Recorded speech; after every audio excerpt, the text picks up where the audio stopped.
Build it in. No time for the doubt, they counting me out, I'm getting it in. Yeah. No time for no loss, I'm paying the cost, I'm in it to win. Yeah. Refuse. Mine, it can't be diffused. If you ain't thinking the same, then we playing by different rules. You can't see the vision, we living at different views. Until we complete the mission, keep getting up, never snooze. I walked a mile in my shoes, had the mind of a fool, chasing diamonds and jewels. Trust me, I was confused. Started minding my business and used my mind as a tool. Ended up finding my purpose and found the time to get to it. They told me I couldn't do it, they told me I couldn't make it. They sold it, could never break it. That's sadly mistaken. I need a piece of the pie, I want it so bad I can taste it. They told me like told me, keep on running, toes they gon' take them. Refuse to lose, built to win, applied myself, I felt it in. No time for the doubt, they counting me out, I'm getting it in, yeah.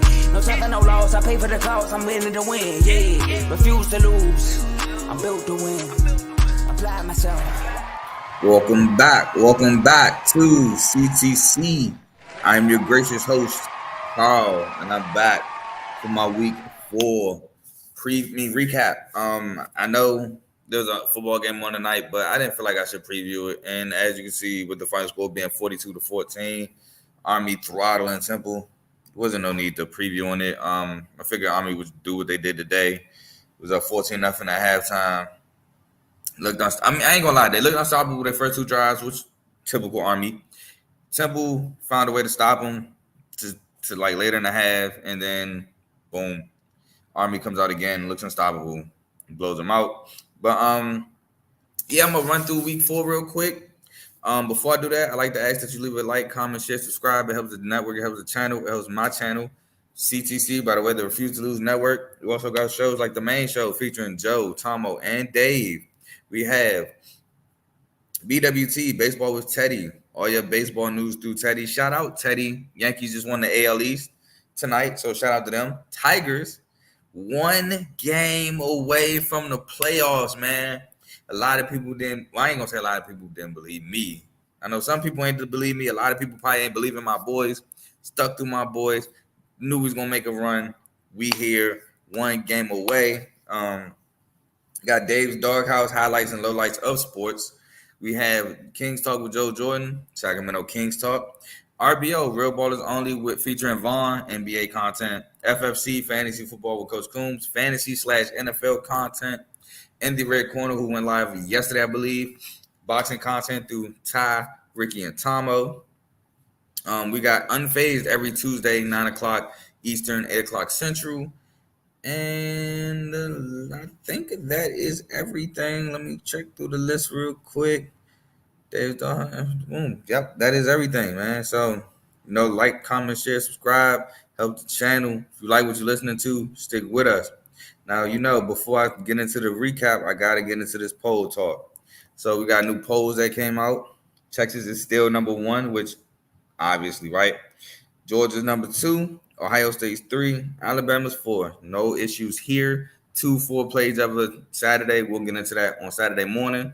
5, Tennessee moves up 1 spot after dominant win over Oklahoma. Definitely can be mad there, especially because 6, Ole Miss hasn't played anybody yet for real. So they really haven't been tested. So Tennessee being over Ole Miss is perfectly fine with me.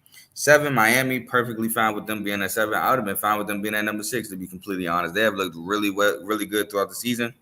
8, Oregon. 9, Penn State. I feel like Penn State should drop a little bit. I know they just blew out Kent State, but that Bowling Green win still leaves a bad taste in my mouth. Utah, 10, getting it done without Cam Rising. Shout out Isaiah Wilson, Zach Wilson's little brother. 11, Mizzou. I think the tumble was well worth it. I give Vanderbilt a different team, but Vanderbilt was coming off a loss to Georgia State. You play Vanderbilt at home, and it took a missed field goal for y'all to win. No, I think they play at Vandy. But either way, it took a missed field goal in overtime for y'all to win. So I'm cool with them being at 11. Michigan jumps up 6 spots to 12. Great win by Michigan. Do I think they deserve to jump up 6 spots? No. Do I think they deserve to jump up? Yes. USC drops to 13. LSU to 14. Louisville at 15. Notre Dame at 16. Too high. 17 is Clemson. 18 is Iowa State. 19 is Illinois. Oklahoma State at 20. Oklahoma is 21. BYU deservingly is ranked. Kansas State drops all the way to 23. 24 is Texas A&M, which I think they should be unranked. And 25th is Boise State. A team that I think should be ranked, I think Washington State should be 25th. Texas A&M should be out. Boise State could be at 24th. Indiana, if you rank Indiana, I'm not mad either. Now, it's going to be tough for them to be ranked. I don't know who you take out to make Indiana ranked, but I'm not mad at ranking Indiana at all.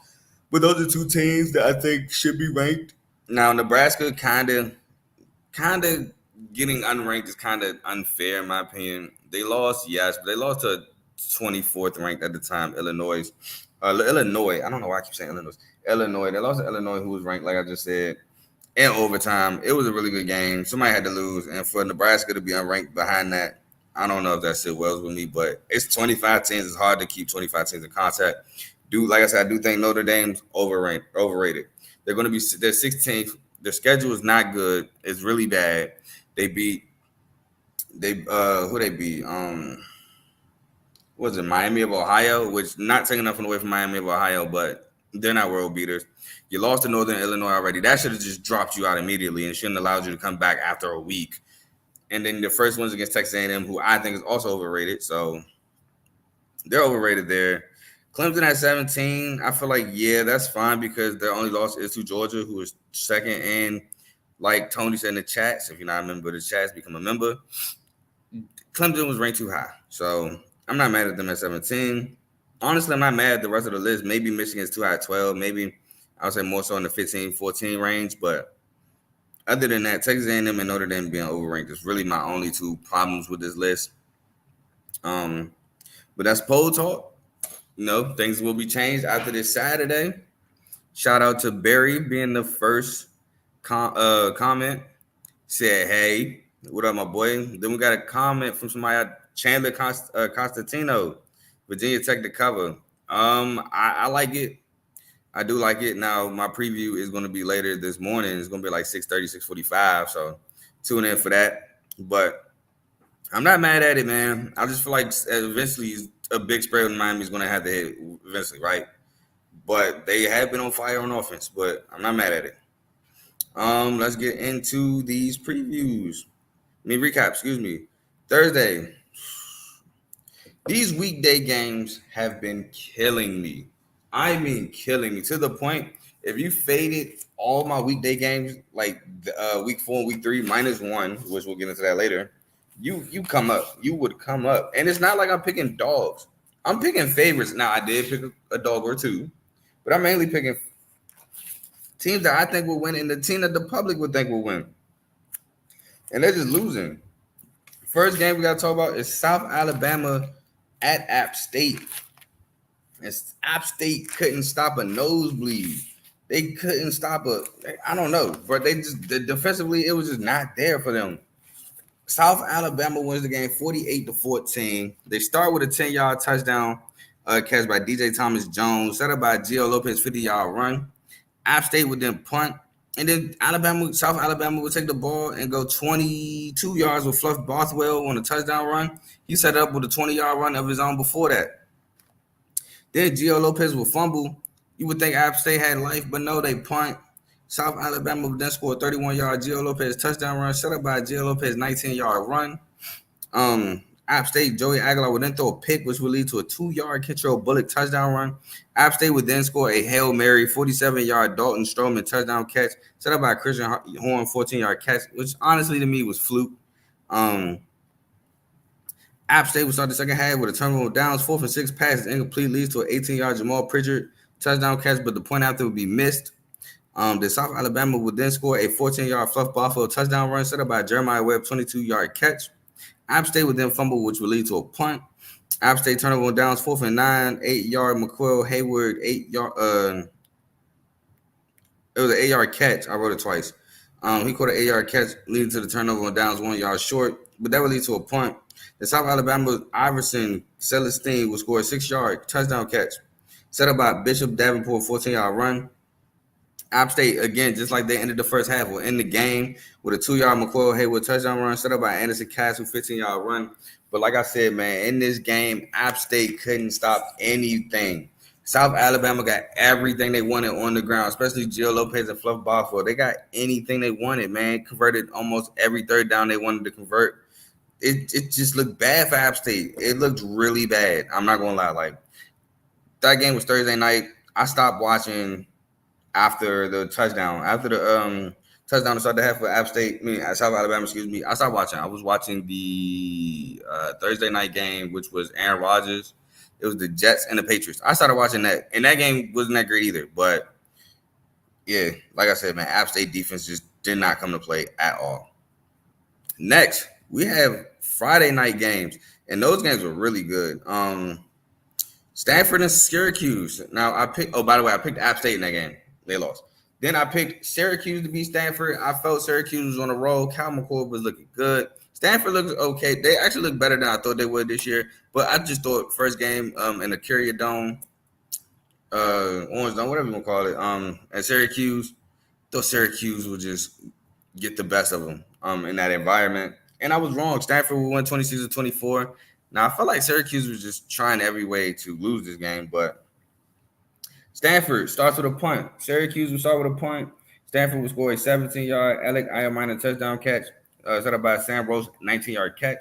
Stanford scores a 38-yard field goal. Stanford, Ashton Daniels will then throw a pick, which will lead to a 30-yard field goal. With 1:35 left in the second quarter, Stanford scores a 51-yard field goal. Syracuse will then score a 67-yard Umari Hatcher touchdown catch. I think that was on a broken play. Syracuse will start the second half with a 3-and-out punt. Stanford will start the second half with an Ashton Daniels interception, which will lead to Cal McCord throwing a pick six to Mitch Liger for 71 yards. Now, that was, I think, a receiver I think he threw the ball before the receiver got out of his break, and the defender Mitch Liger made a great play, jumped the ball, took it to the crib. Syracuse scores 19-yard Cal McCord touchdown run, set up by Jackson Meeks, 16-yard catch. Then Syracuse, Cal McCord will throw another interception, which will lead to a 35-yard field goal. And then with 3:13 left in the fourth quarter, Syracuse will score a 13-yard Jackson Meeks touchdown catch, set up by Daryl Gill, 24-yard catch. And then Stanford will hit a 39-yard field goal as time expires, leading to them winning the game. Cal McCord threw 2 picks, which was uncharacteristic of Cal McCord this season. I mean, he only had 6 last year, too, so it's really uncharacteristic of Cal McCord, but 2 picks in this game is not going to cut it. Now, Ashton Daniels, he did throw 2 picks of his own, but he could be a little careless at times. Stanford was converting on third down as well in this game. I know we just talked about App State. I mean, it wasn't to the same level as South Alabama to App State, but they were converting, man. Syracuse, I don't know, man. They finally took the lead, like I said, with the Jackson Meeks touchdown catch. That was to take the lead, and then the defense just could not get a stop. I think they even got them on a 4th down, and Syracuse even converted on a 4th down to keep the drive alive. They just could not get Stanford off the field. Stanford wins the game late at the time expires, but it was a really good game. Like I said, I picked Syracuse. Stanford was just able to pull it off. Next, we have Illinois at Nebraska. 24th ranked Illinois at 22nd Nebraska. This game went to overtime. I thought I wrote that down. Hold on. Thought I put the /OT. There we go. Oh, shoot. Boom. All right. So Nebraska will start with a punt, while Illinois will start with a 27-yard Pat Bryant touchdown catch, set up by a 29-yard Pat Bryant catch. Nebraska will then score a 21-yard field goal. Illinois Hank Beatty will fumble, which leads to a 6-yard Isaiah Nair touchdown catch. Illinois will score a 26-yard field goal. Nebraska Dylan Raiola will throw an interception, which will lead to a 4th and 8 Luke Allmeyer 3-yard run to turnover on downs. That will lead to an 11-yard Isaiah Nair touchdown catch. The Illinois will start the second half with a punt. Nebraska will start the second half with a punt. Illinois will score a 3-yard Tanner Arkin touchdown catch, set up by a personal foul. Nebraska will score a 1-yard Jeniran Bonner touchdown catch, set up by a 44-yard Isaiah Nair catch. Illinois will score a 6-yard Brandon Henderson touchdown catch, set up by Caden Fagan 16-yard run. The Illinois Luke Allmeyer will fumble, but that would lead to a 39-yard field goal miss right before regulation. And then overtime, Illinois will score a 4-yard Pat Bryant touchdown catch, while Nebraska would turn the ball over on down. Dylan Raiola would get sacked. Now, here's my thing with the Nebraska game. Nebraska had every opportunity to win this game. I believe Nebraska fumbled. Dylan Raiola missed a wide open touchdown pass right before they missed the field goal to win it. Then to start overtime, they just went backwards. They did nothing but go backwards. They didn't go forward at all, which led to a 4 for 29, which led to Raiola getting sacked. They didn't do anything. It's just like they collapsed. I felt like Nebraska collapsed. It was a really good game, really good back and forth. Plays were being made, stops were being made. But then Nebraska, when they had the opportunity to win, they folded. Pretty much that's what it was. Raiola looked good up until late in the game. Luke Altmaier, surprisingly, has been looking really good this year. Really good this year. So, shout out to him. He's been looking really good. Zachary Franklin, he made some plays. Pat Bryant obviously made plays for Illinois. Caden Fagan had a couple runs. Nebraska had a couple plays being made by Isaiah Nair. Like I said, he made some plays. I want to say he had like a tough catch on the sideline. Man, Isaiah Nair was balling. Raiola was balling too, but Nair was really balling. But it was a really good game on both ends. It's just like I said, late game. Nebraska to me just seemed like they collapsed. That's what it seemed like to me.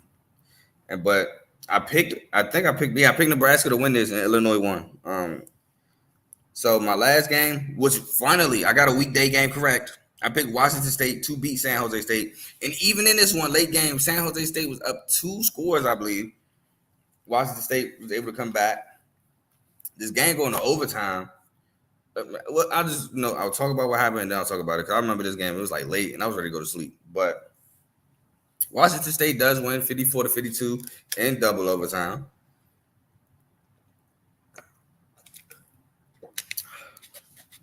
Washington State starts with a 1-yard John Mater, touchdown run.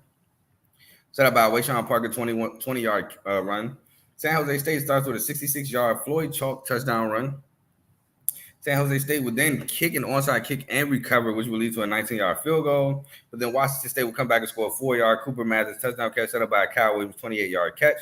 Then Washington State will score a 8-yard Cooper Mathis touchdown catch set up by Trey Shackle for a 27-yard catch. Now, right here, when that happened, we go up 21-10, I was like, oh, yeah, this game is over. They caught Washington State by surprise. They got the onside kick, but it's over now. Boy, was I wrong. Washington State would kick off to San Jose State, and Jabari Bates would then fumble, but that would lead to a turnover on downs, 4th and 11. The fake field goal had failed, which leads to a 4-yard Jacob Stewart touchdown. The fake punt was successful. Ken Niumatalolo ran a fake punt. They picked it up, and that would lead to a touchdown. Washington State would score a 36-yard field goal before the half. San Jose State would start the second half with a 19-yard Nick Nash touchdown catch, set up by a 43-yard Nick Nash catch. Washington State would start the second half with a John Mater interception, which leads to a 1-yard Emmett Brown touchdown run, and I believe that put San Jose State in front. The San Jose State would score an 18-yard Floyd Chalk touchdown run, set up by a Nick Nash 18-yard catch. Washington State would score a 13-yard Kyle Williams touchdown catch, set up by a John Mateer 36-yard run. Then with 7:36 left in the fourth quarter, San Jose State will have a turnover on downs, 4th and 1, Emmett Brown 1-yard loss, which will lead to a 36-yard John Meredith touchdown catch, but the point had to be no good. Then Emmett Brown would throw a pick, which leads to a 1-yard Dylan Payne touchdown run, but the 2-point be no good. With 26 seconds left in the fourth quarter, San Jose State scores a 20-yard Trayshawn Hurry 20-yard catch. I wrote that twice. That's how you know I was tired. 20-yard catch, and Trayshawn Henry set that up with a 31-yard catch, and the 2-point is good. And then I'm like, I just lost another game because they went up 3. But Washington State would score a 52-yard field goal to end regulation and tie the game. Now, in overtime, I'm like, bro, come on, just please win overtime. San Jose State throws a pick. Emmett Brown throws a pick, and I'm celebrating. I'm like, yes, I'm about to go to sleep. All Washington they have to do is run the ball, kick the field goal. You just made a 52-yarder. Just run the ball, get it set up how the kicker wanted, make this kick, go home. What did they do? Second down, John Mater throws a pick. I was like, you can't be serious right now. Throws a pick, go into double overtime. But then Washington State in double overtime would score a 7-yard Dylan Payne touchdown run, and the 2-point would be good. San Jose State would match the touchdown, 4-yard touchdown pass to Nick Nash, but the 2-point would be no good, and that'd be your ball game. This game was highly offensive. So much offense in this game, it makes no sense. Obviously, with 106 points, you can say it was very offensive, but San Jose State was getting whatever they wanted through the ground and in the air with Nick Nash. John Mater, when he wasn't throwing interceptions, Kyle Williams, Trey Shackelford was getting whatever they wanted in the air as well. John Mater got whatever he wanted on the ground too, having over 100 yards. But this game has so much offense in it. It was very exciting to watch. It was just so late. It was like 2 o'clock almost when the game went off in the morning. So, but it was a really good game. But now we move on to Saturday's games. And first, we got to start with NC State Clemson, which I ain't gonna lie, this game was a blowout. The final score says that NC State lost by 24, but it was like 52-7 before Clemson took out the starters. Like, it was a blowout. Sorry. We can talk about what happened in the game, though. I'm not gonna speak about it much. Like I said, it was just a blowout. Clemson dominated this game. Clemson starts with a 55-yard Cade Clemson touchdown run, set up by 11-yard Phil Maffa run. NC State starts with a punt. Clemson scores a 31-yard Antonio Williams touchdown catch, set up by a Phil Maffa 34-yard run. Then NC State, CJ Bailey would fumble, which leads to a 2-yard Antonio Williams touchdown catch. Kevin Concepcion would fumble, which would lead to a 38-yard Phil Maffa touchdown run. Then they would miss a 58-yard field goal, which would lead to a 3-and-out punt. NC State would score a 5-yard Jordan Waters touchdown run, which was like the only touchdown that they had in like non-garbage time, which would lead to a face mask. Clemson would score an 18-yard Cole Turner touchdown run, set up by a TJ Moore 40-yard catch. Clemson would score a 19-yard Jay Haynes touchdown run, set up by a Troy Stellato 25-yard catch. Clemson's 20-yard field goal would be good before half. To start the second half, NC State would have a turnover on downs, 4th and 2, passes incomplete, which would lead to a 4-yard Adam Randall touchdown catch. NC State would score a 60-yard Kendrick Raphael touchdown run, set up by Wesley Grimes 23-yard catch. 32 seconds left in the third quarter. NC State CJ Bailey throws a pick 6 to Ashton Hampton.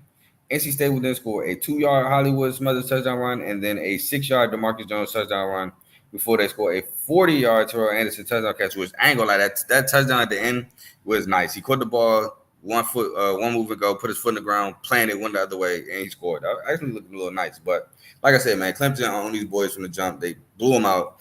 NC State got most of their points in garbage time when Clemson didn't even play their starters for real. So shout out to the boys at Clemson. Again, they took that bad L to Georgia, but it's Georgia. I felt like Clemson was being a little overrated at that time anyway. But these last 2 games, now granted, it's App State, and we just saw what App State defense did against South Alabama. But Clemson looked good these last 2 games. If they can keep an ounce of this offense going, they can make a push to the ACC like I said they would. Now, this next game, I'm not giving it too much. I just gave that game like a minute or 2. I'm not even giving this game that. I picked Cincinnati to win. By the way, I picked Clemson to win that NC State game. I picked Cincinnati to win, and they blew Houston out. They shut them out 34-0. I only got 3 notes from this game. Houston had 3 turnovers while Cincy had 0. Cincy started with a punt, then scored on every other drive in the first half, and then they scored on 2 of 3 drives in the second half, not including the last drives to just to ice the game. It would have killed the clock and go home. But shout out Houston, shout out Cincinnati. For that, the defense has been really well these last couple of weeks. Showed up against Miami of Ohio, showed up against Houston. Didn't show up against Pitt, but Pitt is actually looking like a really talented program this year. I was a year too early on Pitt. But shout out to Pitt, by the way. They're not in this recap. Don't think they played last week, and if they did, they didn't play anybody like for me to talk about. But yeah, shout them boys out. Shout out Eli Holstein, man. We're gonna move on to a game that had a weather delay for hours in Kansas and West Virginia. Kansas, I can't even remember who I picked. I think I picked West Virginia. I did pick West Virginia. I remember, shout out my boy Ace. I was telling him I picked West Virginia in that game, and he picked Kansas, so we was fighting in that game. But West Virginia pulled it out at the end, man. Shout out Garrett Green. Was able to throw the game-winning touchdown to Gallagher. But talk about it a little bit. So let's talk about what happened. West Virginia would start with a punt while Kansas would start with a punt. Oh, by the way, before I forget, Jalen Daniels, another game, another interception, man. Again, I love Jalen Daniels, but I'm not afraid to say that. I think bro is overrated.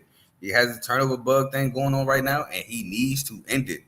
He had, 3 picks against Illinois, 2 against UNLV, 1 against West Virginia, and that's not even including fumbles. So this turnover bug he got going on, it got to end, man. It has to end. But back to the game, West Virginia would score a 1-yard Jaheim White touchdown run set up by Hudson Clement, 2 catches for 77 yards. Jalen Daniels would throw a pick, but Garrett Green would say, hold my beer, and throw a pick right back. That would lead to 11-yard Devin Neal touchdown run. With 25 seconds left in the second quarter, West Virginia scores a 5-yard Gary Green touchdown run set up by Traylon Ray, 18-yard catch. Kansas will start the second half with a 7-yard Luke Grimm touchdown catch set up by Jerry Casey, 16-yard catch. West Virginia starts the second half with a 40-yard field goal. Kansas will score 11-yard Daniel Highshaw touchdown run. Daniel Highshaw set it up with a 32-yard run. West Virginia's Gary Green would throw another interception, but this time it just leads to a punt. With 5:39 left in the fourth quarter, Kansas scores a 32-yard Luke Grimm touchdown run set up by Daniel Highshaw, 11-yard run. Then West Virginia would score an 8-yard Cole Taylor touchdown catch. Now, that was set up, I believe, they like play action right, roll left. Cole Taylor was wide open in the flats. He just ran it in. And the 2-point would be good off of that. That was a reverse pass late to Cole Taylor. Cole Taylor jump ball. He just caught it. And that was set up by Rodney Gallagher, 26-yard catch. And then West Virginia would score a 15-yard Rodney Gallagher touchdown catch set up by a DPI to win the game. Jalen Daniels would fumble at the end of the game to lose it. But yeah, turnovers were even, but the difference in the game, West Virginia got hot late. They made plays. Jalen Daniels had his fumble at the end, but I don't think that really mattered. Man, it was another good game. Weather delay probably ruined a little bit of momentum, but another good game, another game with some offense. Two good quarterbacks. Well, two quarterbacks going at it. Gary Green just came out on top. Next game, my boys, UVA, the Hoosiers. The Hoos, I said Hoosiers, that's Indiana. The Hoos, I think they call the Wahoos, but I mean, they're the Cavs, the Cavaliers. I don't know why they get the other nickname, but they're the Cavaliers. They beat Coastal Carolina 43-24. Now, I did pick UVA to win. I did say Calandria will cut down on the turnovers. I don't think he had a turnover in this game. They stomped Coastal, won by 19. I figured if you scored a lot and made Coastal have to pass the ball, they would not win this game. Coastal would fumble the opening kickoff, which would lead to a 7-yard Malachi Fields touchdown catch. Coastal would then score a 30-yard field goal, and then with 6:09 left in the first quarter, Coastal Ethan Vasco throws a pick, which leads to a 5-yard Grady Brosterhouse touchdown run. Virginia would score a 22-yard field goal. Coastal would score a 29-yard Jameson Tucker touchdown catch set up by Trey Taylor, 22-yard run. Virginia would score a 1-yard Grady Brosterhouse touchdown run set up by Anthony Calandria, 25-yard run. UVA would score a 47-yard field goal. Then Virginia would start the second half with a 45-yard field goal. Coastal would start the second half with a turnover on downs, 4th and 1. Christian Washington run for no gain, which leads to a 1-yard Kobe Pace touchdown run. Coastal Carolina would score a 3-yard Ethan Vasco touchdown run. Kendall Carr set that up with a 65-yard catch. UVA turnover on downs, 4th and 5. Calandria is sacked, but that would lead to a turnover on downs by Coastal Carolina. 4th and 1. Vasco runs for loss of 4. And then that would lead to a 37-yard Malachi Fields touchdown catch. Coastal Carolina would score a 15-yard Brayson Graves touchdown catch. That was thrown by Noah Kim, and that was set up by Seneca McKee, 41-yard catch. And then Coastal Carolina would end the game on a turnover on downs, 4th and 3, passes incomplete, leads to the end of the ball game. Now, another thing that helped UVA, Malachi Fields was definitely involved in this game, scoring 2 touchdowns, one off the break, one later in the game. Calandria, like I said, no turnovers. Just recipe for success as a UVA team. I think this team goes as far as Calandria takes them. Calandria has no turnovers. They can do some damage in the ACC. Calandria start turning that ball over like crazy. It's gonna look ugly for UVA. As for Coastal, they're a really good Sun Belt team. They are in the mix to win the Sun Belt Conference. They did do really well against their non-con opponents. I do like this Coastal Carolina team. Ethan Vasco does have to improve as a passer a little bit, but he can run his offense led by Tim Beck and them boys. He can run his offense. But UVA, shout out UVA. Another good win for them. We move on to this next game. How did USC lose this game, man? USC, 11th ranked USC, takes an L to 18th ranked at the time. These are rankings at the time. Michigan, 27-24. Michigan, exactly what I thought would happen. Not with the game, but with how they would play. Defense, run the ball. I figured their passing game would be non-existent, and it was. They only had 32 passing yards throughout the entire game. Alex Orji, while he is an athlete, is not it so far as a passer. Khalil Mullins, honestly, is MVP of this game. Him breaking those 2 big runs. I know Edwards had one, but Mullins' runs were key in this game. If he don't break those runs, this game isn't won. I thought when USC took the lead, this game was over. I'm like, oh, Michigan's not gonna be able to pass this ball down the field, and they didn't have to. Khalil Mullins broke like a 60+ yarder run. And I ain't gonna lie, on that touchdown, the last touchdown on 4th and goal, there was a hold that was missed, but it was kind of in a place where it was kind of tough to tell. I saw it live, but I'm watching on TVs, different camera angles. But there was a hold for sure in the hole. But anyway, Michigan starts with the punt. USC will start with a punt. With 3:10 left in the first quarter, Michigan scores a 53-yard Khalil Mullins touchdown run. Then with 7:14 left in the second quarter, Michigan will score a Donovan Edwards 41-yard touchdown run, set up by a Frederick Moore 15-yard run. USC was then scored a 29-yard field goal. USC will start the second half with a 9-yard Deuce Robinson touchdown catch, set up by a Kyron Hudson 15-yard catch. Michigan will start the second half with a 3-and-out punt. And then USC Miller Moss throws a pick six to Will Johnson, but the punt after is blocked. Man, I said it to Teddy. He even gave us our props. I forgot what the post was. I think it was the Will Johnson post about how good he's been at cornerback, which is facts. But I said, bruh, y'all know I'm not a Michigan fan, but please avoid Will Johnson. What do you do in the third quarter? You throw right to Will Johnson's side, and it's something where he can break on. He picks it. That was a tremendous break, by the way. Pick six is it, and I think that was the difference in the game. Right after that, though, Miller Moss would fumble. Michigan would recover the fumble, one of the big boys, but Woody Marks would strip it right back. So fumble. Woody Marks makes a great play for USC to get the ball back, and then USC would score a 16-yard Jay Fair touchdown catch because of that. And then with 8:35 left in the fourth, Donovan Edwards would then fumble, which leads to a 24-yard. Give me that touchdown to Jacoby Lane. That's how you high point a football, man. 24-yard touchdown catch. And with 37 seconds left in the fourth quarter, Khalil Mullins scores the 1-yard touchdown run, set up by the 63-yard run he had. And then 4th and 9, the ball is thrown a little short of the sticks to Jacoby Lane. He catches it, but he's a yard short. Leads to the end of the game. I already said what I had to say about this game, man. USC should not have lost this game. USC was the better team, but missed tackles became an issue. I don't know how he broke that 63-yard run. They had him dead to rights. He spun out of it and just took off. Honestly, the goal line stand being as long as it did actually ended up hurting USC because they wasted their timeouts and time. Low key, if they let him score off that 63-yarder, that might have gave USC time to come down and win, but you don't want to think like that. You want to try to stop him. So I get it. But that just, like I'm just saying that kind of hurt him a little bit.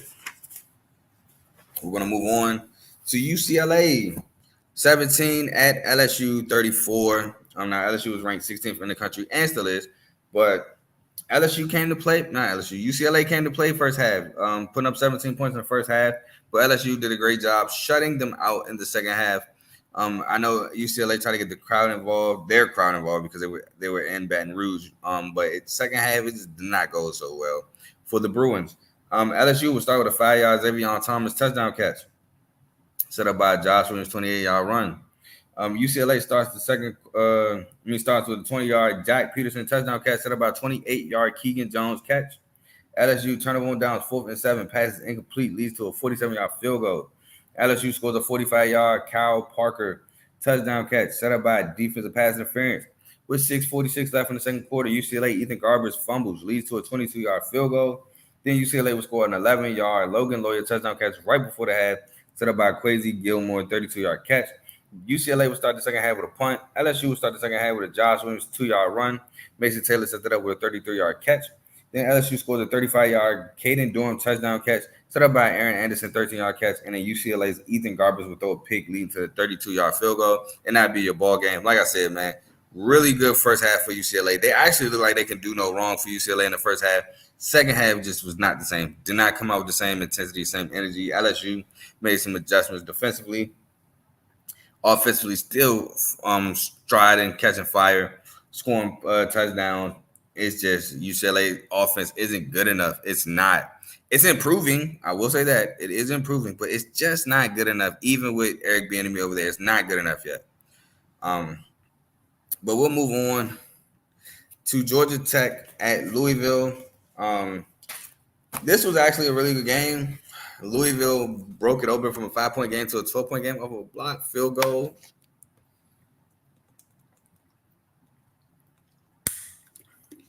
But this was a great back and forth game between Louisville and Georgia Tech. Haynes King did have that turnover, man, that dang Haynes King turnover. But this was a good game. Let's get into it. Georgia Tech will start with a 3-0 punt. Louisville will start with a 52-yard field goal miss, which will lead to a 23-yard Haynes King touchdown run. Georgia Tech Haynes King would fumble, and that would be recovered by Ramon Pryor for a touchdown.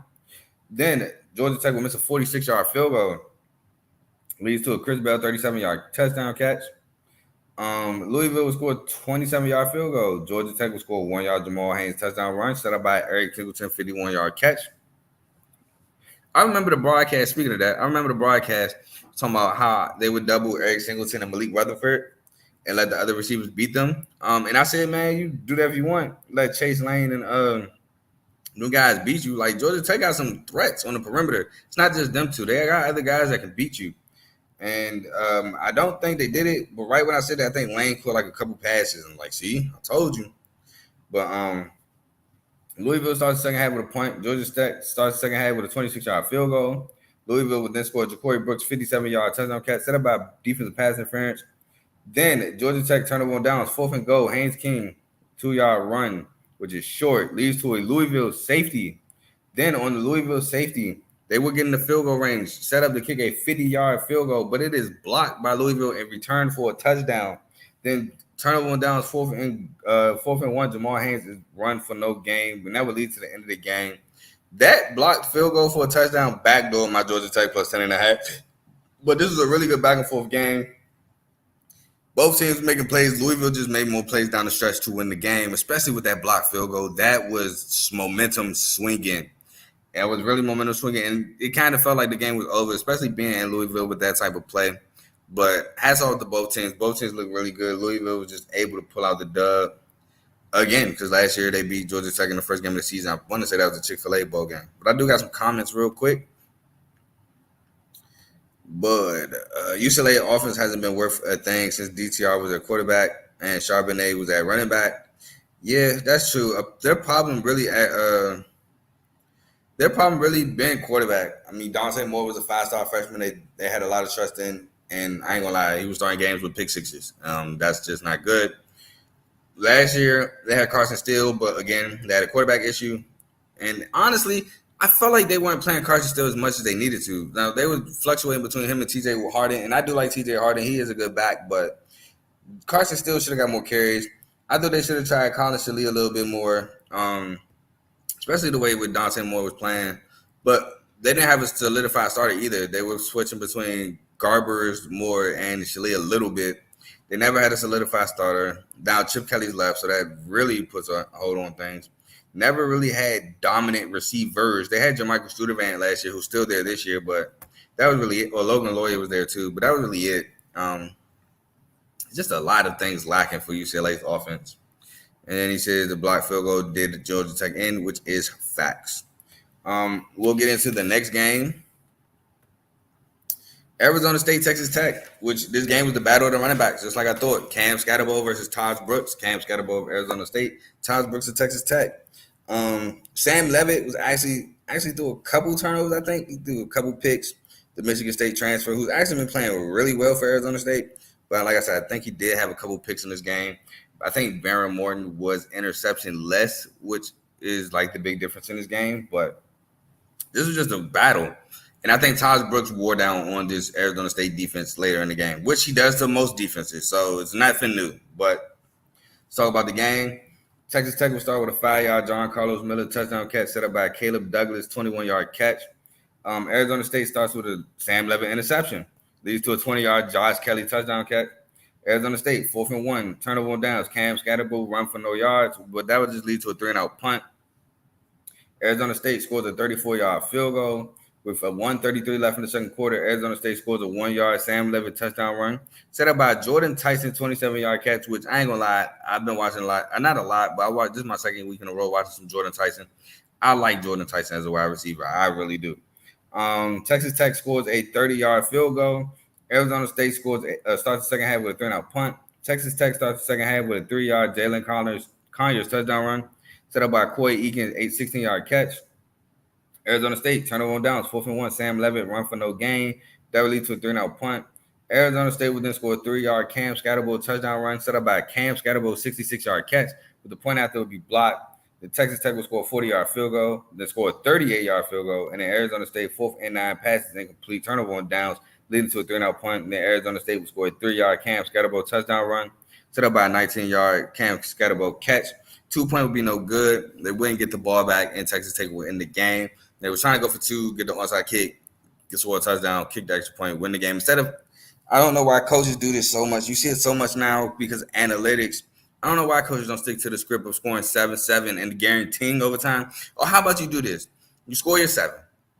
So at least you can score a touchdown and guarantee overtime. But if you want to be greedy, you can then go for 2 and try to win it there, as opposed to, all right, we're going to go for 2 now. And then that way, if we get it, we go up 6, and then we go down 6, and then we go down the score, we win.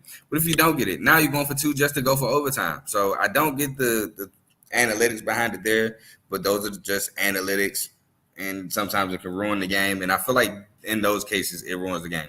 Take your 7. If you get the stop to go down the score again, and you feel like, hey, we need to get out of here, win, lose, or draw, we don't want overtime, we ain't stopping them, then you can go for 2. Or you can go, hey, I trust my guys to beat your guys. We'll go for 2, win this game now, take this game away from you. Cool.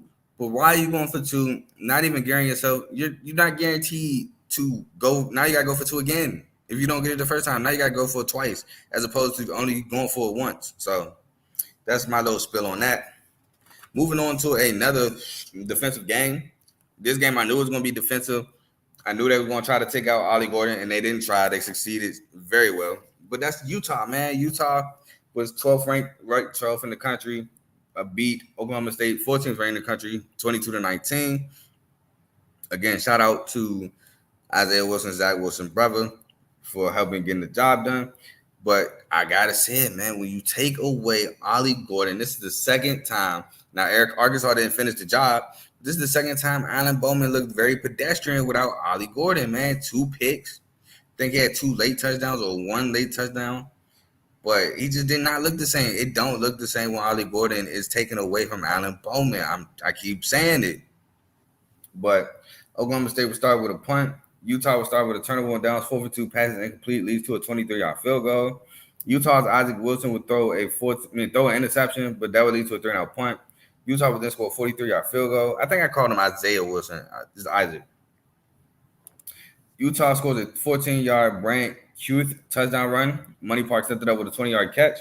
Oklahoma State misses a 46-yard field goal, which would lead to a Michael Bernard fumble, which would lead to an Allen Bowman interception, which leads to an Isaac Wilson interception, which will lead to the end of half, which was a crazy sequence of events. Missed field goal after turnover after turnover after turnover. Then you just halftime. 5 crazy sequences. Utah will start the second half with a punt. Oklahoma State will start the second half with a punt. Utah will miss a 36-yard field goal, which will lead to a punt. Utah will score a 38-yard field goal. Utah will score a 44-yard field goal. Then with 6:35 left in the fourth quarter, Allen Bowman throws a pick, which will lead to a 45-yard Brant Huth touchdown run. Oklahoma State will score a 28-yard Brendan Presley touchdown catch. Set up by Deshaun Strickland, a 22-yard catch, and the 2-point is good. Oklahoma State would then score a 9-yard Rashad Owens touchdown catch. Gavin Freeman set it up with a 23-yard catch, which the 2-point would also be good. But Utah, I believe, got the onside kick and won the game. But so I apologize. It seems like Allen Bowman threw 3 picks with no Ollie Gordon. So Ollie Gordon is the engine that makes this Oklahoma State train go. Allen Bowman is a pretty, I would say, solid college quarterback, but he needs Ollie Gordon to get himself going. He has guys on the perimeter like Brendan Presley, Rashad Owens, Deshaun Strickland, but without Ollie Gordon getting going with this Oklahoma State offense, it's not going to get going. 2 comments, and I go to the next game. Do they not trust their kicker because it's not that. It's coaches going for 2, thinking if I get the 2-point conversion, if we get the ball back and score, then all I gotta do is kick it to win. Not thinking that if I don't go for 2, if I don't get the 2-point conversion, I gotta go for 2 again. Utah could mess around and ruin the team's plans in the playoffs this year. Utah is a playoff team, but with Cam Rising, Utah is going to win in my opinion, with Cam Rising, Utah's going to win the Big 12. They're going to make the playoffs. And I don't know. I forgot how far I got them going. It's not semifinals. I think I got them going like quarters. But I think Utah's a playoff team with Cam Rising. Cam Rising should be back next week too. Well, this week he should be back. He was looking on schedule to be back. They were testing it. I guess they ain't like what they saw. He ain't like how he felt, so they went back to Isaac. But Cam should be back. Now, how long Cam Rising will be back based on his history, who knows? Next game. This game, I picked. Oh, by the way, I gotta talk about the teams I picked. So let's go back. USC, Michigan, I picked USC. UCLA, LSU, I picked LSU because I ain't trust that offense. Georgia Tech, Louisville, I picked Louisville, but I did pick Georgia Tech to cover. Louisville hit, but Georgia Tech did not cover. Arizona State, Texas Tech, I did pick Arizona State. I thought Sam Levitt was playing well. The turnovers kind of threw me off, but still a good game. Utah, Oklahoma State, I did pick Utah. I thought Cam Rising was playing, that's why I picked Utah, but I still picked Utah. TCU, SMU. Now, if you remember what I said preseason, I said this is the year SMU finally gets TCU up out of there. They played TCU 2 years straight before this, lost both games. But I changed my mind from my preseason pick based on the chaos at SMU. Didn't have a solidified starter. Now, I know prior to the game, they said they were going with Kevin Jennings, but I don't know if they're going to stick with Kevin Jennings or not, but they switched to Kevin Jennings. So they had the chaos there. They didn't look good when teams got physical with them. BYU got physical with them, and they looked awful. Nevada got physical with them. They looked awful. So when teams got physical with SMU, they didn't look good. So with those two things in mind, I said, I'm going to rock with TCU. TCU looked good. Josh Hoover went turnoverless so far. He looked amazing so far in the year. TCU offense looks really good. Defensively, could be a lot to be desired, but I feel like if they could get physical SMU, they could slow them down. TCU offense will take over from there. And boy, was I partially wrong. TCU offense is the reason why they lost this game. Fumble 6, pick 6. Now they did give up a punt return for 6, which the offense had to punt. The offense had to not do well for special teams to punt. But man, 2 touchdowns from the defensive end for SMU, that's not going to cut it. Josh Hoover had 2 picks. That's not going to cut it. Giving up big plays because they're on the field, just not going to cut it, man. TCU, to my opinion, did a lot of uncharacteristic stuff. And Sonny Dykes, TCU head coach, got kicked out the game. So a lot of uncharacteristic stuff for TCU in this game, just like a lot of uncharacteristic stuff in TCU last week against UCF. But let's talk about what happened in the game. I already talked about the game for real, so I just want to talk about what happened in it, and we can move on. SMU starts with a 51-yard field goal. By the way, SMU kicker is nice. Now, I know he misses a 53-yarder late, but he, as a college kicker, he's knocking down 50s, 40s, stuff like that. He's knocking down long field goals. TCU starts with a fumble and picked up by Brandon Crossley for a scoop and score. Then TCU punts the ball in the next possession, and Roderick Daniels returns it 69 yards to the house. Then TCU will finally score a 1-yard Josh Hoover touchdown run set up by a defensive pass interference. SMU Kevin Jennings would then fumble, which would lead to a Cam Cook 7-yard touchdown run. SMU would then score a 25-yard Brashad Smith touchdown run set up by Moochie Dixon 13-yard catch. TCU would score a 19-yard Eric McAllister touchdown catch set up by Chase Curtis 33-yard catch. SMU would score a 10-yard Jordan Hudson touchdown catch set up by Brashad Smith 21-yard run. Then Josh Hoover would throw a pick 6. And then right after that, SMU would score a 49-yard field goal. And TCU to start the second half with a 46-yard Jack Beck touchdown catch set up by Savion Williams 22-yard catch. SMU starts the second half with a Brashad Smith 24-yard touchdown catch set up by Romello Brinson 51-yard catch.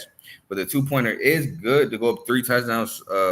They went up 21 with that, so that's why they went for 2, being up so much. Josh Hoover would then fumble, which would lead to a 1-yard Brashad Smith touchdown run. Josh Hoover would throw a pick, which would lead to a 45-yard field goal. Cam Cook would fumble, which would lead to a 53-yard field goal miss, which would lead to a 13-yard Jack Beck touchdown catch. Then SMU would score a 1-yard Brashad Smith touchdown run set up by Kevin Jennings 17-yard run.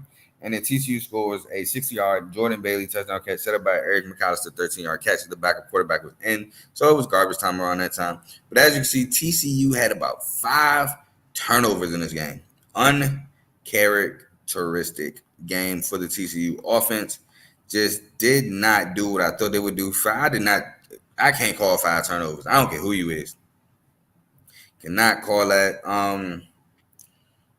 They were efficient on third down, 8 of 16, but SMU was 7 of 12. 3 or 4 on fourth down. Like I said, just 5 turnovers. Can't have it. 2 of them for touchdowns. Then you give up a special team touchdown on the punt return. That's 21 points right there. You take that away from 66. That's what, 45, 42. Still lose, but it's just a lot of on the field mistakes for TCU. Got to fix a lot of that. I still think TCU is a really good team. Just got to fix a lot of stuff. We move on to Miami at South Florida. Now, I thought this game would be a lot closer. South Florida offense just kept being stagnant. They were forcing early in the game. They were hanging tough with Miami, but Miami's offense is too explosive. If you don't score touchdowns, they're going to kill you. This offense is way too lethal. Miami wins 50-15 at South Florida, 8th ranked Miami. Miami starts with a 2-yard Damian Martinez touchdown run set up by Xavier Restrepo, 16-yard catch. South Florida will start with a 58-yard field goal. Shout out Lil Grammatica. He knocked that thing down. Nico Grammatica. Miami's Cam Ward would throw a pick, which would lead to a 12-yard Sean Atkins touchdown catch, but the point after would be blocked. Miami would score a 6-yard Isaiah Horton touchdown catch. Damian Martinez set that up with a 36-yard catch. UCF will score a 51-yard field goal and a 45-yard field goal. Like I said, this offense is too good for you to be selling for field goals. Then Miami will score a 76-yard Samuel Brown touchdown catch, which the 2-point would be good. South Florida will miss a 31-yard field goal, which will lead to halftime. Then start the second half, South Florida will punt. Miami started the second half with a 1-yard Damian Martinez touchdown run set up by Isaiah Horton, 17-yard catch. Miami scores a 1-yard Damian Martinez touchdown run, which Xavier Restrepo set that up with a 28-yard catch. USF's Bryce Archie would throw a pick, which would lead to a 5-yard Xavier Restrepo touchdown catch. And then Miami scores a 91-yard Jordan Love touchdown run, and then Bryce Archie would throw another interception to end the game. But like I said, man, this offense is just too lethal for people to be selling it for field goals against it. This defense actually came to play later in the game. Byron Brown did get hurt in this game, and that's why Bryce Archie came in. But defense started to play better in the second half. They will bow up, but this offense is just so crazy for Miami. And it's a reason why they are potentially in the lead for the ACC so far. Let's see, 5 turnovers isn't winning football. Exactly. No sugarcoating it. And then got to be prepared for a shootout against Miami. I don't even know if you're prepared for a shootout. You just got to be ready to score. But you also got to be ready for defense, too, because they got a defense. They got a defense, too.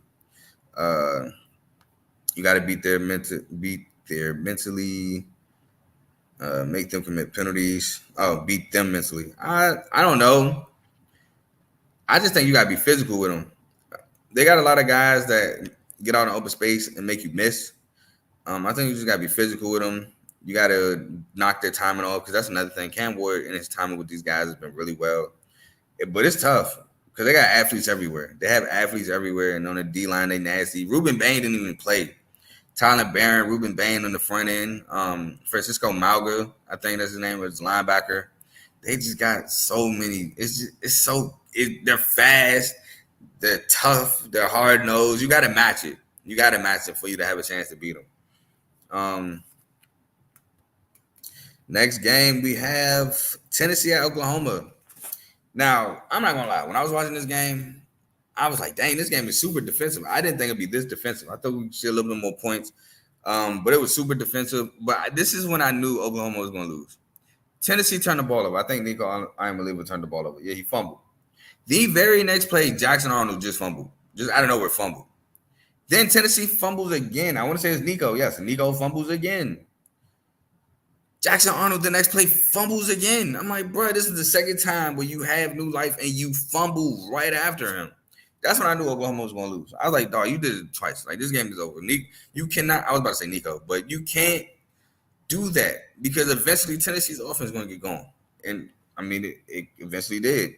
Not Jabari. Jesus, he's not even there no more. Dylan Sampson eventually scored. Like I said, it was a really defensive game. It really was a really defensive battle. It looked like SEC football, but it was a welcome to the SEC moment for Oklahoma. It was a good game. I mean, I had to watch another game, obviously, which I'll get into next, but it was a good game. It's just Tennessee was too much for them boys. But let's get into it. So Oklahoma started turnover on downs, 4 for 2, passes incomplete, leads to 3-and-out punt. With 6:21 left in the first quarter, Jackson Arnold throws a pick, which leads to a 27-yard field goal. Oklahoma scores a 37-yard field goal of their own. Tennessee scores a 66-yard Dante Thornton Jr. touchdown catch set up by Squirrel White 14-yard catch. Nico Iamaleava fumbles, which leads to a Jackson Arnold fumble, which leads to a punt. Oklahoma would then,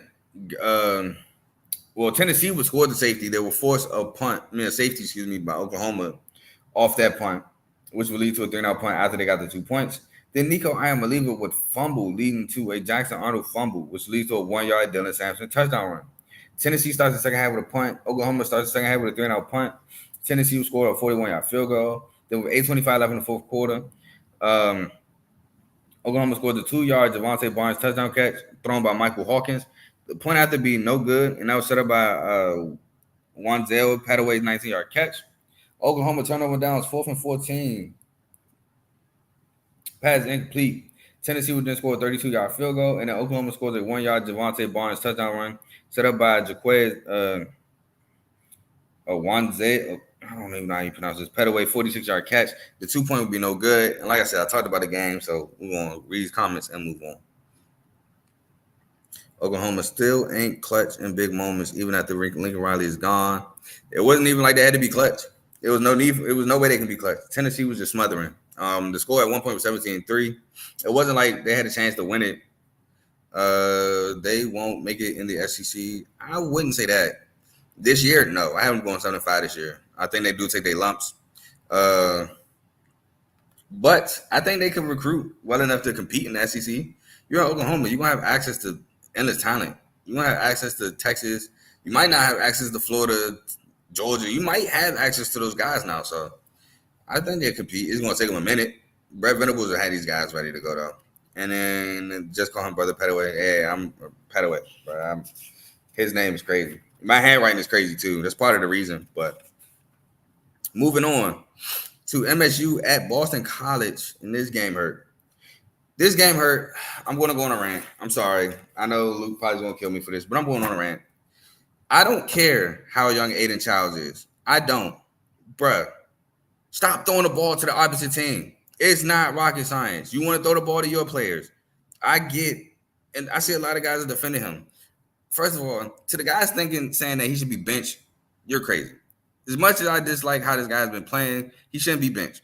But to the guys saying, oh, he's just young, give him time. No, you're not holding him accountable for the 7 interceptions he has thrown in 3 games that matter. I'm not counting every Prairie View A&M. And even in that game, he threw a pick that got called back. Bruh, he is throwing deliberate passes to the defense.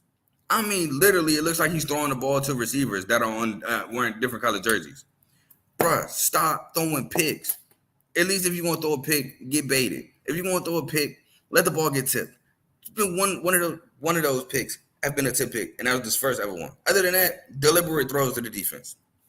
Like, come on, bruh. I don't care if you 14, 12, 24, 27, 18, 19. Bro, you throw a deliberate picks like he's been throwing, you're getting cussed out.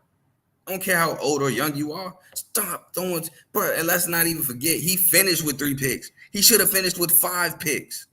Bro, MSU played well enough to where that game shouldn't have been close. But because this guy's throwing stupid picks, we're in close games. The Maryland game, I told people, we won, yes, but Aiden Childs was throwing stupid picks. Oh, Carl, but we won. Look at this dot. Oh, we won. Look at that dot. Bruh, no, I don't care that we won. Look at how we won. FAU game. Oh, Carl, we won, though. A win is a win. We won the game, though. He almost threw a pick 6 to cause us the game. First of all, brother came out and said, bet the over when we play. I don't know if we had an over yet. That's just number 1. Number 2, he must have been over in his interceptions because, bruh, he's thrown 2 picks at FAU. He threw 2 picks Maryland. He threw 3 picks, should have been 5 against Boston College. Let alone, it should have probably been 3-4 against Maryland. Brother is out there throwing picks. To say he's too young is not holding him accountable for the BS that he is doing. You got to hold bro accountable. Should he be benched? No. Is the talent there? Yes. He has made some plays that made me go, oh, okay, I see why he a D1 quarterback. The escapability he had on that 20-yard run was insane. He's had some throws, but he also missed a wide open touchdown too. And he's done that multiple times. He's also thrown deliberate dots to the defense multiple times. Bruh, somebody need to, I don't know what somebody need to do, but somebody need to get him to stop throwing deliberate interceptions. I got some comments. Then I'm going to talk about this game. Oh, but just like, I'm sorry, but it's the truth. I asked that young man to throw me a beer and, well, I'm drinkless. That's hilarious. But, bro, like, dead serious, bro. I like Aiden. I tend to like Aiden. But these interceptions got to stop, bro. They have to stop. They have to. I'm sorry. I'm sorry. If me holding bro accountable makes you feel the type of way, then it is what it is. I don't care. But Boston College started with a 3-and-out punt. Michigan State starts with a 41-yard field goal. Then Boston College, Trayshawn Ward will fumble, but that would just lead to a 3-and-out punt. Boston College would then score an 11-yard turbo Richard touchdown run, set up by Trayshawn Ward 12-yard run. Then Michigan State would score a 1-yard Aiden Childs touchdown run, set up by Montorie Foster 40-yard catch. Then Michigan State's Aiden Childs would throw a pick, which would lead to a 3-and-out punt. Then MSU would score a 26-yard field goal before the half. We up 13-6. Now, this play was also killer.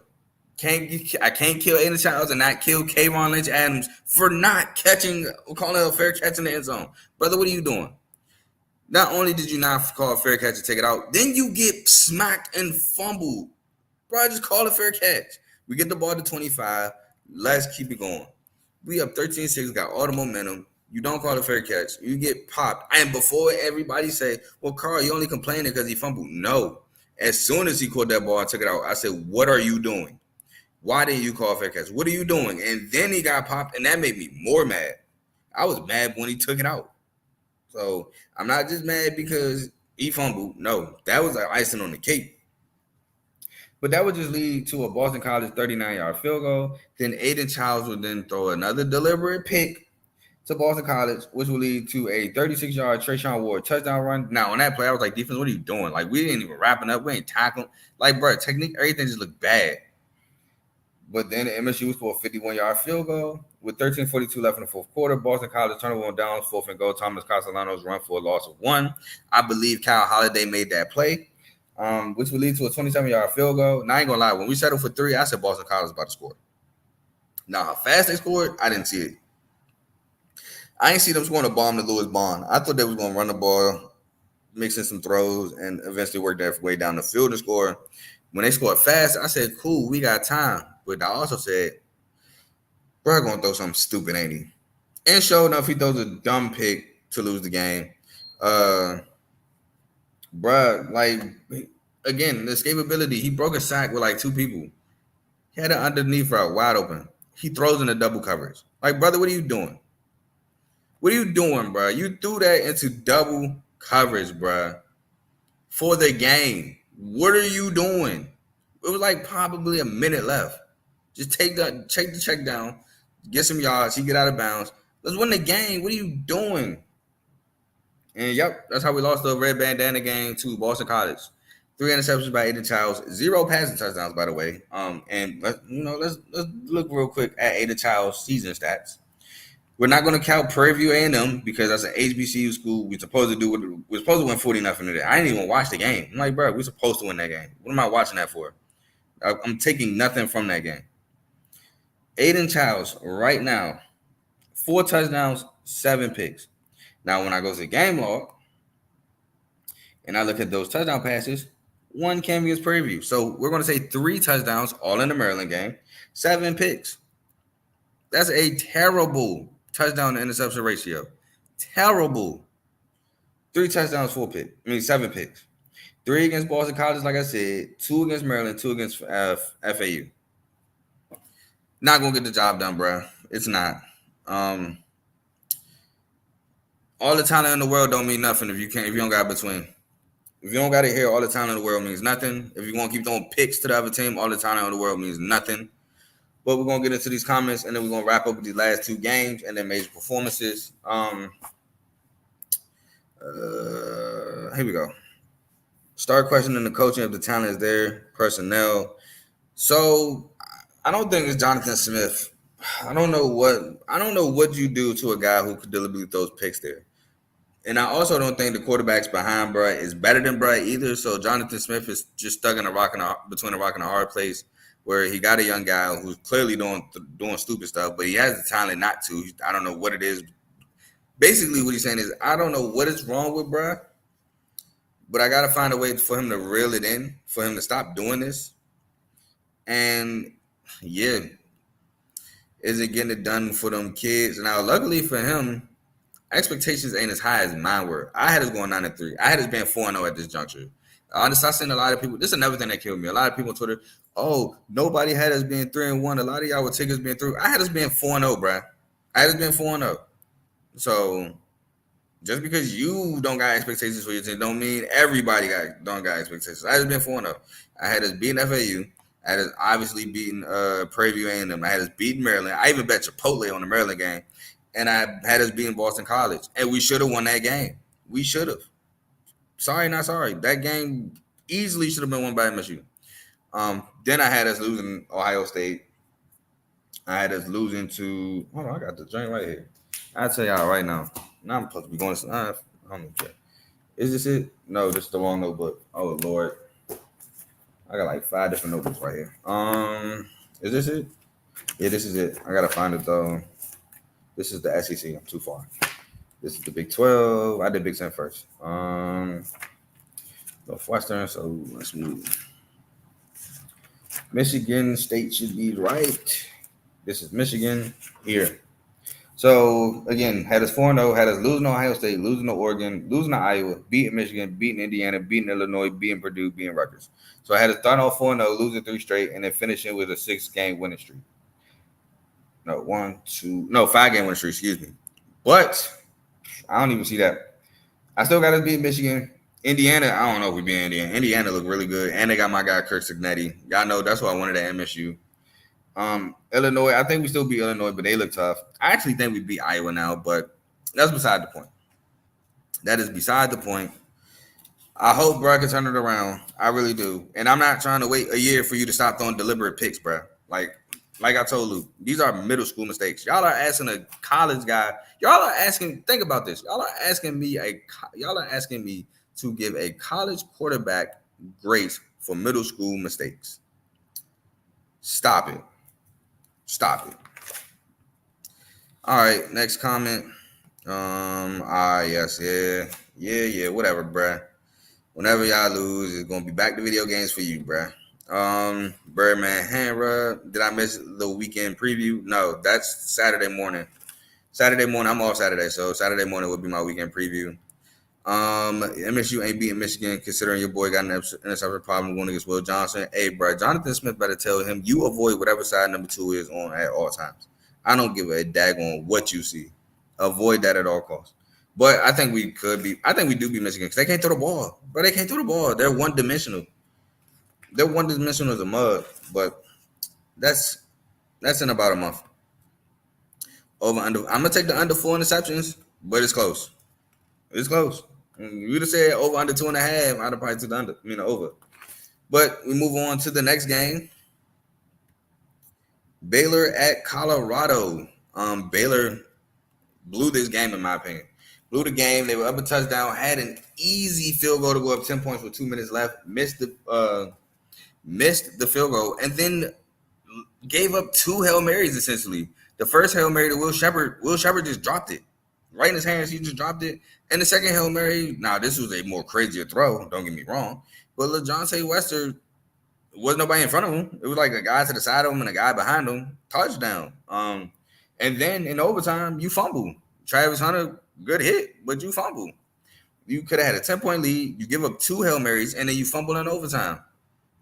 You blew the game. You had the game. And you were up double digits, I think, earlier on. They blew this game. Colorado should not have won, but they did. Shout out to them. Y'all know I had Colorado going 7-5. Actually, nope, I missed it. I got my preview for Colorado right here. I had Colorado being 7-5, and I actually had them being 3-1. I had them beating North Dakota State. They did. Had them losing Nebraska. They did. I had them beating Colorado State. They did. And I had them beating Baylor. So I got them on schedule right now. But yeah, we'll talk about the game. So Baylor starts with a punt. Colorado starts with a punt. Oh, by the way, I did pick Colorado to win this, but Baylor will score a 32. Oh, shoot. I got to go back. So Utah picked Utah. TCU, SMU, I picked SMU. Miami, South Florida, I did pick Miami. Tennessee, Oklahoma, I picked Tennessee.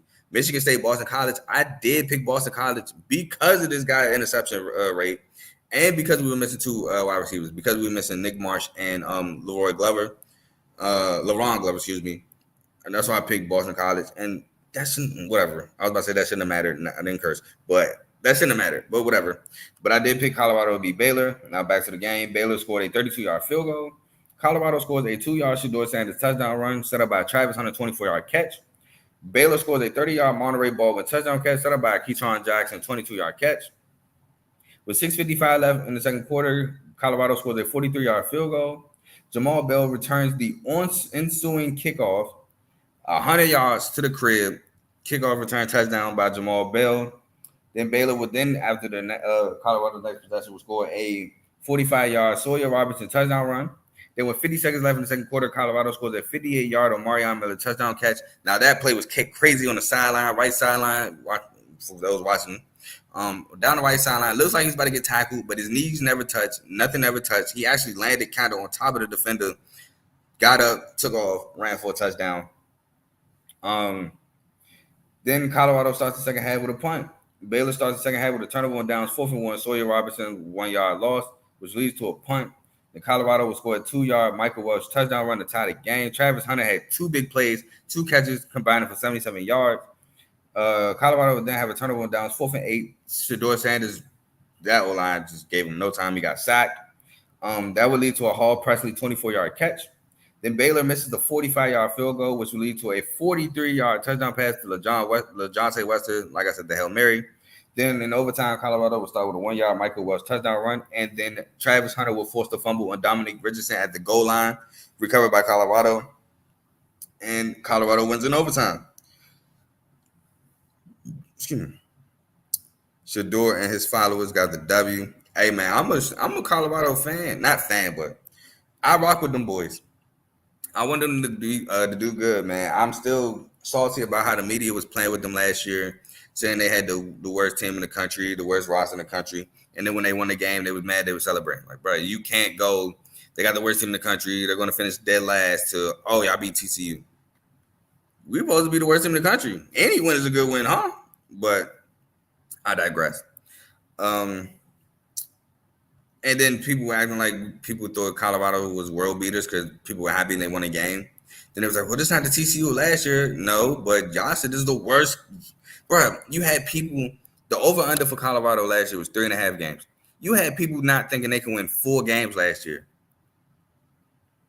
So, but the last game of the recap is K-State, 13th ranked K-State getting absolutely demolished by BYU. I did pick K-State to win this game, but I said BYU would keep it close and BYU would have the potential to win.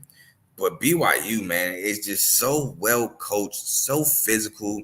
It's tough. When you go against BYU, you got to expect a fight, a dog fight. And BYU pulled it out.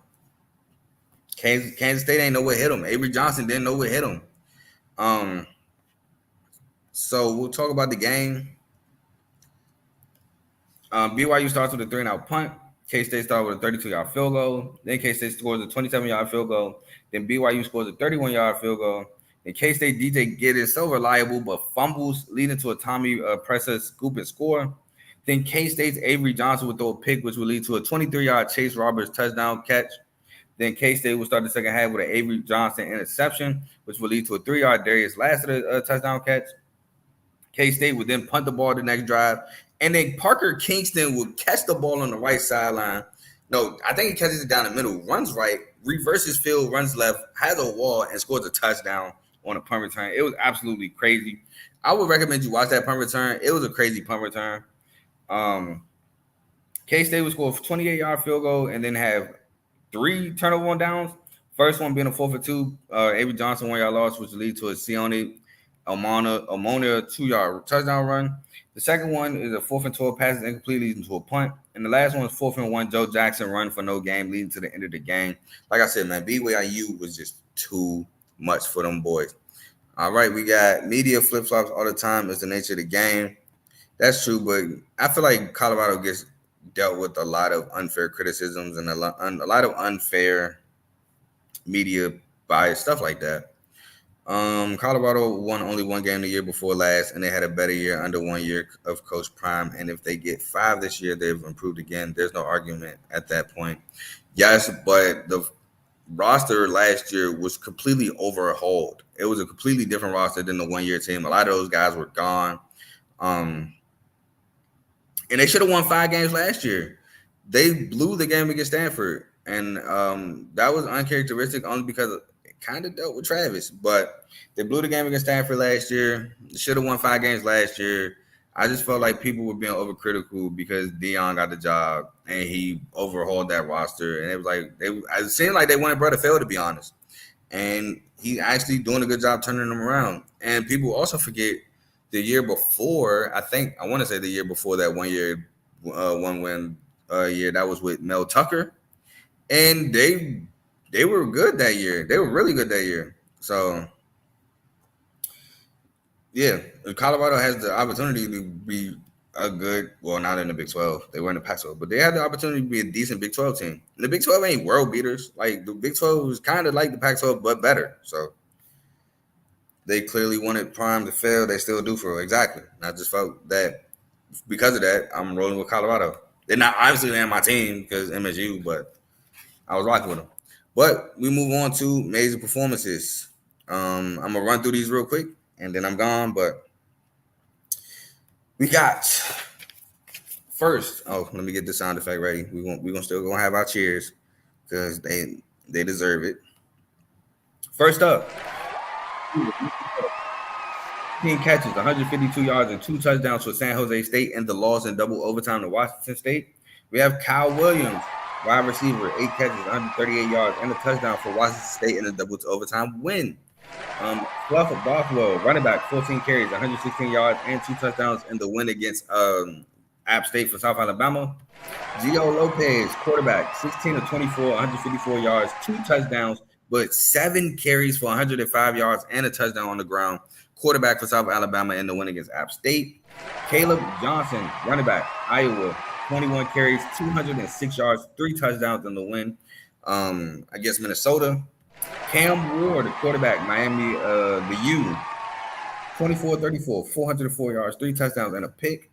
Sean Atkins, wide receiver, USF, 11 catches, 125 yards, and a touchdown.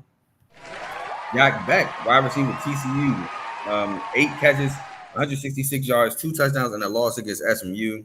Rashard Smith, running back, SMU, 18 carries for 127 yards, 3 touchdowns, 2 receptions, 24 yards, and a touchdown. Oh, battery about to die.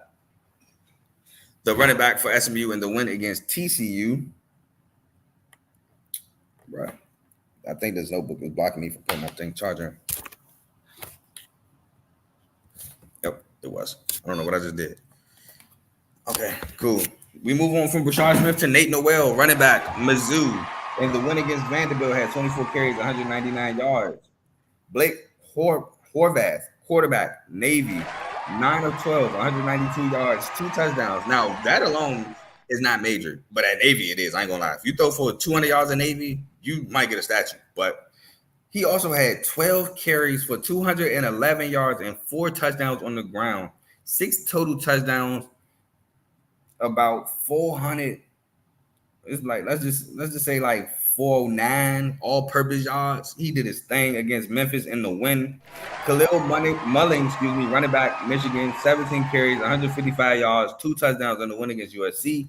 And Hudson Clement, wide receiver, West Virginia, who had 7 catches and 150 yards in the win against Kansas. Now, that is the end of CTC.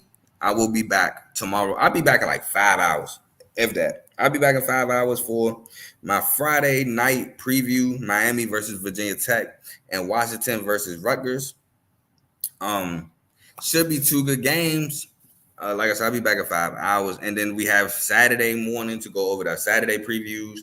A lot of good football this Saturday. But I'll see y'all in about 5 hours. I'm about to get me some sleep. I'm gone. Peace.